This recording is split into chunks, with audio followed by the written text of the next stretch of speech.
तो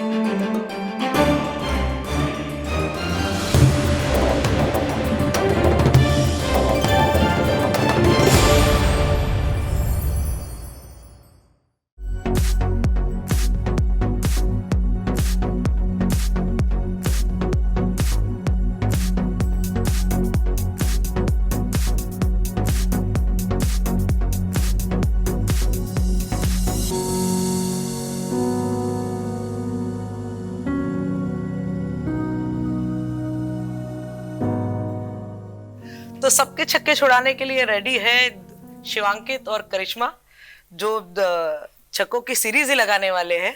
तो Shivankit, Karishma, welcome. Thank you so much. तो किस तरीके से छक्के छुड़ाने के लिए तैयार है आप लोग? जैसा आपने ट्रेलर में देखा, जैसे युवराज पाजी छुड़ाते हैं वैसे ही ऑलमोस्ट उनके जितना शायद नहीं, बट हाँ 5 छक्के तो मार ही सकते हैं, 6 तो शायद मुश्किल है। Let's see. तो जो निक्कू द डिस्ट्रॉयर है, तो वो अपने नाम को कितना साबित करता है इसमें? साबित करता है दोनों तरह से, पॉजिटिवली भी और नेगेटिवली भी। तो आपने जरा ट्रेलर में देखा कि पॉजिटिवली इसलिए कि जो भी उसके सामने आता है बॉलर, उसे वो डिस्ट्रॉय करता है। और एक वक्त आता है हमारी सीरीज में जहाँ पे वो खुद को भी डिस्ट्रॉय करने वाला है। वहीं से वो भस्मासुर की बात आती है कि जैसे भस्मासुर ने खुद को डिस्ट्रॉय कर लिया था, तो उसका डिस्ट्रक्शन दोनों है। अब आप सीरीज में देख के समझेंगे कि वो नेगेटिव और पॉजिटिव डिस्ट्रक्शन जो है वो कैसे बैलेंस आउट होता है, तो वो आपको देखने को मिलेगा। करिश्मा है साथ में, और करिश्मा कितना डिस्ट्रॉय होने से बचाने वाली है मेरी तो पूरी कोशिश रहती है कि मैं निक्कू को बचाने की कोशिश करूं, एंड आई थिंक कुछ हद तक शायद ये समझ भी जाएगा और शायद नहीं भी समझेगा, वो इसके ऊपर है, निक्कू के ऊपर। बट मेरी पूरी कोशिश रहती है कि मैं एज गार्गी निक्कू को संभालूं और उसको बताऊं कि exactly what is happening with you and what things can you avoid.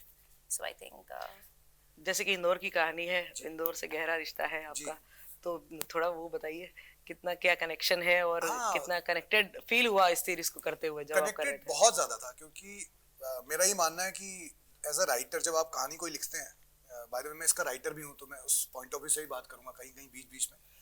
तो जब आप एज अ राइटर लिखते हैं तो आप हमेशा यही कोशिश रहती है आपकी कि आप वही लिखें जो आपने जिया है मोस्टली। कई बार कुछ प्रोजेक्ट्स में आपको रिसर्च की जरूरत पड़ती है, तो आप उसके लिए किताबें पढ़ते हो या उस जगह पे जाके रिसर्च कर लेते हो। बट इस केस में ऐसा नहीं था, मेरी रिसर्च ऑलरेडी हो चुकी थी बचपन से, जब से मैं इंदौर में क्रिकेट खेल रहा हूँ। तो इसलिए इंदौर था, क्योंकि मैंने दिल्ली में क्रिकेट खेला नहीं है, मैंने मुंबई में क्रिकेट खेला नहीं है। तो क्रिकेट का कल्चर जिस तरह से हमारे देश में वेशभूषा और खाना पीना भाषा चेंज होती है, क्रिकेट का कल्चर भी चेंज होता है, क्रिकेट खेलने की स्टाइल भी चेंज होती है। ये वर्ल्ड हमारे इंडियन टीम में भी यही रहा कि जब मोस्टली बैंगलोर के आप जो खिलाड़ी देखेंगे वो टेक्निकली बहुत साउंड होते हैं, फ्रॉम राहुल द्रविड़ जो साउथ के हैं, वीवेस लक्ष्मण, या इवन गावस्कर, या इवन जो भी साउथ से आए, लक्ष्मण आया, द्रविड़ आया, अभी केएल राहुल है, ये लोग टेक्निकली आपको बहुत साउंड दिखेंगे। बट जब पंजाबी पुत्तर्स आए, दिल्ली बॉयज आए, तो उनका गेम जो था वो एग्रेसिव हुआ। They used to play different shots. Kapil Dev आए तो वो एक नई एनर्जी लेके आए, क्योंकि कल्चर अलग कल्चर से वो आते हैं। तो टेक्निक सहवाग आया तो अलग कल्चर से आया, तो उसने उस तरह गेम खेला। तो क्रिकेट भी ऐसा ही है, अलग अलग कल्चर के अलग अलग इन्फ्लुएंस होते हैं आपकी टीम में। तो उसी तरह इंदौर बहुत ज़रूरी था मेरे लिए, क्योंकि मैंने अपनी सारी क्रिकेट जो है पीक पे जो मैंने खेली है वो इंदौर में खेली है, तो इसलिए इंदौर। और दूसरी बात, जैसे मैं अमित जी का फ़ैन रहा हूँ और उनकी फिल्म में फ़ैन रहा हूँ जहाँ पे उनका नाम विजय होता था, तो वो सलीम जावेद लिखते थे ना, विजय विजय विजय, क्योंकि वो हीरो था, एक विजय और विक्ट्री की निशानी थी अमित जी का कैरेक्टर। तो इसीलिए विजयनगर भी वहीं से आया कि मुझे अपनी टीम के नाम में कहीं विक्ट्री चाहिए थी, विजय चाहिए था। और अच्छी बात यह है कि विजयनगर एक मोहल्ला भी है इंदौर में, तो बड़ा अच्छा ये मेल हो गया विजय और विजयनगर दोनों का। सो ये बात है। करिश्मा, कितना स्पोर्ट्स में इंटरेस्ट और कितना इस सीरीज को करते हुए एंजॉय किया? स्पोर्ट्स तो आई थिंक मैंने बचपन से काफ़ी स्पोर्ट्स खेले हैं और मैं अभी भी खेलती हूँ। तो स्पोर्ट्स से तो एक गहरा रिश्ता है और sports is inspiration for me. I think मैं स्पोर्ट्स से ही बहुत ज़्यादा इंस्पायर होती हूँ। और ये वेब सीरीज़ करी तो सोने पे सुहागा था, हमेशा से एक स्पोर्ट्स ड्रामा करना चाहती थी। और जब इन लोगों के साथ जुड़ी तो आई थिंक मैंने तो बहुत मज़े किए हैं। मुझे क्रिकेट और टेनिस दोनों ही खेलना नहीं आता, तो मैंने वो सीखा। और आई थिंक इन लोगों के साथ काम करते वक्त, ऑन फील्ड खेलते वक्त, I've had fun, like बहुत मजा आया मुझे तो खेलते वक्त। It was amazing। आप तो शुरू से खेलते आ रहे हैं, तो थोड़ा उस टाइम पीरियड का क्रिकेट और इसमें जो क्रिकेट कौन सा वाला फॉर्म जो जी, जी। दिखाया गया है, मतलब गावस्कर वाला टाइम या फिर हाँ। पंजाबियों वाला टाइम, नहीं, कौन ऐसा सा नहीं वाला है। फॉर्म यहाँ थोड़ा पर देखने मिलेगा? ये मतलब सीजन बॉल, हम लोग तो सीजन बॉल ही खेले मोस्टली, क्लब्स में खेलते थे और क्लब क्रिकेट खेली जहाँ पे बहुत डिसिप्लिन होता था कि यार इतना ही पैर निकालना है, ये एंगल पे स्विंग करानी है, बॉल ऐसे करनी है, हाथ का मूवमेंट कहाँ होना चाहिए, ये सब टेक्निकलिटी सीखी थी हमने। और टेनिस बॉल बस गली कूचों में खेल रहे थे हम, बट क्लब में जाते थे तो ऑब्वियसली सीजन बॉल खेलते थे। और अब टेनिस बॉल सबसे पहले थॉट यहीं से आया कि हम इंडिया में अगर देखें आप तो 90% लोग हैं जो यूथ है या कोई भी है, इवन 40 साल के जो मोहल्ले के अंकल हैं वो भी टेनिस बॉल से खेल रहे हैं। सीजन बॉल से इस देश का 10% या 8% जो है पॉपुलेशन वही खेलता है, क्योंकि अब टेनिस अगर आपको सीजन बॉल से खेलना है तो आपको एक लाख रुपए की किट ही चाहिए बेसिकली। तो वो पूरी जो किट है, एक अच्छी किट है, वो 1 लाख रुपए की आती है बेसिक, जिसमें अच्छा बैट है, पैड है, ग्लव्स हैं। वो हर कोई ना अफोर्ड करता है इंडिया में। अगर कोई अफोर्ड करता भी है तो पिताजी का पैसा निकालना उस चीज़ के लिए बहुत बड़ी बात है कि आपको बच्चे को 1 लाख की किट दे देंगे। तो फिर क्या करता है यूथ, फिर टेनिस बॉल से खेलता है। टेनिस बॉल से खेलना ईजी है, उसमें टेक्निकलिटी कम चाहिए, उसमें पैसा कम चाहिए, तो इसलिए हिंदुस्तान काफ़ी टेनिस बॉल खेलता है। टेनिस बॉल आपको न्यूजीलैंड, ऑस्ट्रेलिया या इंग्लैंड में नहीं देखने को मिलेगा, क्योंकि वहाँ पे लोग सीजन बॉल ही खेलते हैं। तो हमारे इंडिया का बहुत इंटीग्रल पार्ट है टेनिस बॉल क्रिकेट। 90% लोग गलियों में टेनिस बॉल से ही खेल रहे हैं। तो ये उस टेनिस बॉल कल्चर को दिखाने की पूरी हमारी जद्दोजहद थी इस सीरीज में, हमें वो दिखाना था। और ये क्रिकेट मैंने कम खेली है, बट मैंने देखी बहुत है, क्योंकि क्रिकेट समझता हूँ तो टेनिस बॉल भी समझ जाता हूँ कि कैसे खेली जाती है और क्या होता है। तो हालांकि मैंने ये गेम खेला बहुत कम है टेनिस बॉल वाला, बट हाँ देखा है, एक्सपीरियंस किया है, तो इसलिए लिख पाया मैं उस तरह से और खेल भी पाया। और एज अ बैट्समैन बहुत मुश्किल था, क्योंकि मैं सीजन बॉल वाला प्लेयर हूँ, तो मेरा पैर निकलेगा और मेरा ड्राइव मारने जाऊंगा, 20 बॉलें लूंगा, 21वीं बॉल में मुझे समझ में आएगा कि बॉल कहाँ आ रही है। बट यहाँ पे ऐसा होता नहीं है, 10 ओवर के टूर्नामेंट होते हैं, हर बॉल पे छक्का मारना है, जो छक्का नहीं मारा वो आउट हो जाए या अगले बैट्समैन को भेजे। तो यहाँ पेशेंस नहीं है किसी के अंदर। तो यहाँ तो जो है, मुश्किल था। यहाँ जो है सिक्सर का जो रिकॉर्ड है वो टूटता हुआ दिखाई देगा। वो आपको देखना पड़ेगा। वो आपको देखना पड़ेगा।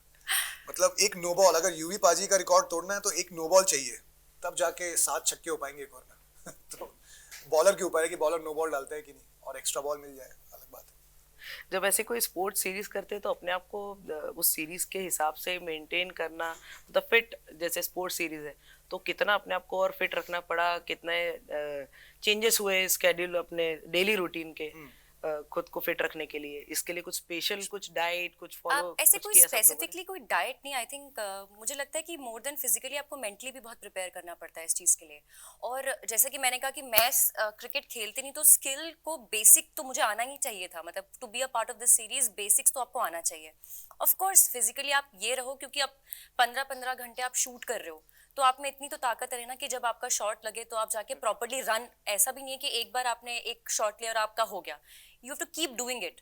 तो I think you have to be physically fit, और as an actors also, Yes. और नॉर्मली भी, मतलब हम सबको फिट ही रहना चाहिए। बट येस, एक एक्स्ट्रा एफर्ट रहता है कि हमें 12-13 घंटा लगातार शूट करना है, और उसमें हम खेल भी रहे हैं, मारपीट भी कर रहे हैं, घूसाबाजी सब कुछ चल रहा है। So you have to be physically fit for that, and mentally too. I think both the things mentally are important है, क्योंकि as an actor by default हम ये लोग fit- मार्शल आर्ट करती है, बॉक्सिंग वगैरह करती है, किक बॉक्सिंग करती है और बास्केटबॉल खेलती है। मैं स्विमिंग करता हूँ, जिम तो कर ही रहा हूँ, क्रिकेट भी खेल रहा हूँ, रनिंग कर रहा हूँ। तो हम लोग हमारा काम ही है फिट होना, क्योंकि एज एन एक्टर कभी भी चैलेंज आ सकता है फिजिकल। मेन होता है शूट के दौरान मेंटली। या वो ज्यादा ट्रिकी हो जाता है कि आप मेंटली अगले दिन अगर आप खराब एक्टिंग करके आए तो वापस अगले दिन आपको खराब नहीं करनी है, आपको उस गलती सुधार के बेटर परफॉर्म करना है। ठीक है, 1-2 दिन, जब 40 दिन का शेड्यूल होता है तो 1-2 दिन बुरे भी जाते हैं। हाँ। और आपको लगता है कि यार आज तो बड़ी खराब एक्टिंग करके आया हूँ मैं, तो उससे उभरना पड़ता है, वो वाली भी चीज होती है। But you know the best, the जो अच्छी बात ये हुई कि हमने एक्टिंग का पार्ट मोस्टली पहले ही शूट कर लिया था। हाँ। तो हमारे लिए कि चलो एक्टिंग का सब काम हो चुका है, अब आ जाओ भाई, दिखा दो कितना तुम में दम है और खेल लो। खेल लो। तो वो एक दिमाग, ठीक है, बीच बीच में डायलॉग्स थे वाइल वी आर परफॉर्मिंग, लेकिन एक्टिंग का मेजर चंक जो हमारी स्किल है वो हम पहले शूट कर चुके थे। उसके बाद फिर हमने बॉम्बे में आकर 11 दिन, आई थिंक 11 डेज, 13 दिन हम लोगों ने नायगांव में शूट किया है। तो I think for that we had to be like, हम लोग बहुत एग्जॉस्ट हो जाते थे, but I think every day same energy. लोग इतने प्यारे हैं टीवीएफ के यार, मतलब I think the whole team, the cast is so amazing कि आपकी एनर्जी चाहे आप डिप भी हो रही हो, everybody is motivating each other, everybody is there for each other. So even if मेरा कोई शॉट खराब हो रहा है, मुझे पता है कि यार लाइट जा रही है, टाइम जा रहा है, आई हैव माई फ्रेंड्स, मतलब they were as actors but now they are my friends while I am there, so वो कर यार, भाग कर, कोशिश कर, and I think it happens, it happens. I think motivation, love and the team is amazing. Cheer जो है वहां से सारा हाँ यार, मतलब एकदम बूस्ट कर देते हैं हम एक मोटिवेशन दूसरे जो को। है और मोटिवेशन क्रिकेट था अपने आप में ऊपर। एक्चुअली 15 दिन हम 12 दिन हम 13 दिन सिर्फ 5 घंटे सोए, बट अगले दिन एक्साइटमेंट ये था कि चलो क्रिकेट खेलने जा रहे हैं ना, तो मजा आएगा, तो हम सरवाइव कर पाए शायद। या टीवीएफ से तो आपका रिश्ता काफी गहरा है, टीवीएफ से भी, तो एस्पिरेंट्स देन बीए, और मतलब पूरा जो एक प्लेटफॉर्म जो आपको मिला है कहेंगे तो उसके लिए क्या बोलना चाहेंगे? तो मैं तो अपनी टीवीएफ को अपनी संजीवनी कहता हूँ कि मैं जब मुंबई आया तो मैं मूर्छित था लक्ष्मण की तरह तो मुझे संजीवनी मिली, और संजीवनी टीवीएफ है, और उसमें बहुत बड़ा रोल अर्नाब सर का है। I think he is one of the best boss which I, मतलब मैंने लाइफ में एक ही बॉस हुआ है और वही है, और मैंने कभी नौकरी की नहीं थी, मेरी पहली नौकरी थी। और जब आप मुंबई आते हो तो एज एन एक्टर आप यही सोच के नहीं आते कि नौकरी करनी है, यू हैव टू वर्क। और टीएफ में ये कल्चर था, टीएफ पहली वो कंपनी है जहाँ पे एक एक्टर को सैलरी मिलती है एक्टिंग करने की। आप जनरली सैलरी एक्टर को नहीं देते हो ना, आप सैलरी राइटर को दोगे, डीओपी को दोगे, प्रोडक्शन को दोगे, इसको दोगे। एक्टर को सैलरी मिल रही है, आपको एक्टिंग करने की सैलरी मिल रही है महीने की। तो ये टीवीएफ में ही हुआ था। आई थिंक पहली कंपनी है इन हिंदुस्तान की जिसने ये करना शुरू किया कि एक्टर को फीस सैलरी दे रहे हैं। मैं उसका पार्ट था एक, और बहुत मतलब प्रोसेस है, राइटिंग प्रोसेस में आज़ादी बहुत है हमें, और एज अ राइटर हम अलाउड हैं एडिटिंग में बैठने को। डायरेक्टर से अगर हमें 4 चीज़ें नहीं ठीक लग रही हैं, हम डायरेक्टर को कह सकते हैं, हम एडिट पे बैठ सकते हैं, हम शूट पे जा सकते हैं, हम हर डिपार्टमेंट में अपना से है हमारा एज अ राइटर। तो टीवीएफ में राइटर की इतनी वैल्यू है कि उसको कॉस्ट्यूम से लेके मेकअप से लेके हर चीज़ में बोलने का हक है, क्योंकि वो माना जाता है कि आपका ही बेबी है, बाकी लोग उसको संभाल रहे हैं। तो अगर कोई संभाल नहीं पा रहा ढंग से तो आपको बोलने का हक है। तो ये जर्नी तो बहुत खूबसूरत रही है, और मैं जो भी हूँ आज टीवीएफ की वजह से हूँ, तो वो बात तो है ही। तो क्या कहना चाहेंगे सिक्सर के लिए? लोगों के कैसे छक्के छूटते हुए दिखने वाले हैं, मतलब आप लोग कैसे उस चीज को कितना उस कारण प्रेशर भी लग रहा है कि हम उस चीज पे लोगों को जो मैसेज आप पहुंचाना चाहते हैं वो पहुंचा पाएंगे या नहीं? आई थिंक सिर्फ ये it is not about the game. Sixer is not खाली गेम के ऊपर नहीं है, interpersonal relationships, family, friend, of course जैसे कि शिवांकित ने इस बात को बताया कि जो 99% जो लोग हमारे देश में क्रिकेट खेलते हैं वो हाईएस्ट लेवल क्रिकेट नहीं खेल पाते। एंड मैं उनको लोग नहीं कहूँगी, मैं उनको प्लेयर्स ही बोलूँगी। आई थिंक जो लोग गली क्रिकेट भी खेलते हैं, जो लोग टेनिस बॉल से, they are players. So I think of course they will relate more to it, but उनकी फैमिलीज, अब जैसे मैं क्रिकेट नहीं खेलती बट मेरे आसपास लोग क्रिकेट खेलते हैं, तो मैं भी इससे बहुत ज़्यादा रिलेट करती हूँ, क्योंकि मैंने उनकी एक जर्नी देखी है कि वही कि पहले वो लोग पापा वो बूस्ट का बैट पकड़ा देते थे कि जाओ खेलो, और आज वो एक लेवल पर आके कुछ खेल रहे हैं। So I think I am also as a commoner, also as a family members also, you will enjoy the show.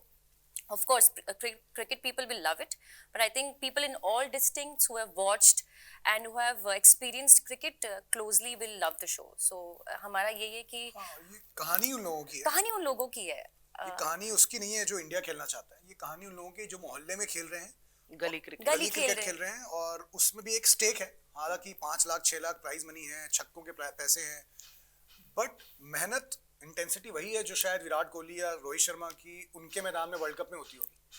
वो वर्ल्ड कप खेलने के लिए नहीं है, वो मोहल्ले का टूर्नामेंट ही खेल रहे हैं, बट उनकी इंटेंसिटी में कोई फर्क नहीं है, उतनी ही शिद्दत, उतने ही दिल से खेल रहे हैं लोग। तो ये उनकी कहानी है, और इसलिए आई थिंक लोग रिलेट करेंगे, क्योंकि उनकी कहानी है ये सारे लोगों की जो मोहल्लों में क्रिकेट खेल रहे हैं। तो क्या कहना चाहेंगे जाते जाते अपने व्यूअर्स के लिए? जाते जाते यही कहना चाहेंगे, सिक्सर हमारा रिलीज हो रहा है Amazon मिनी टीवी पे 11th ऑफ नवंबर को, और सारे एपिसोड फ्री हैं। सबसे अच्छी बात यह है कि Amazon मिनी टीवी पे आप फ्री में इन्हें जाके देख सकते हैं, और एक साथ देख सकते हैं। सारे 6 एपिसोड जो हैं वो एक साथ रिलीज हो जाएंगे विद द कंप्लीट फैमिली। आप लोग प्लीज बैठकर देखिए हमारा show, it's an amazing show. The writers have worked really hard, बहुत बहुत दिल से बनाया है, बहुत प्यार से हम लोगों ने इसमें काम किया है। The team has been amazing.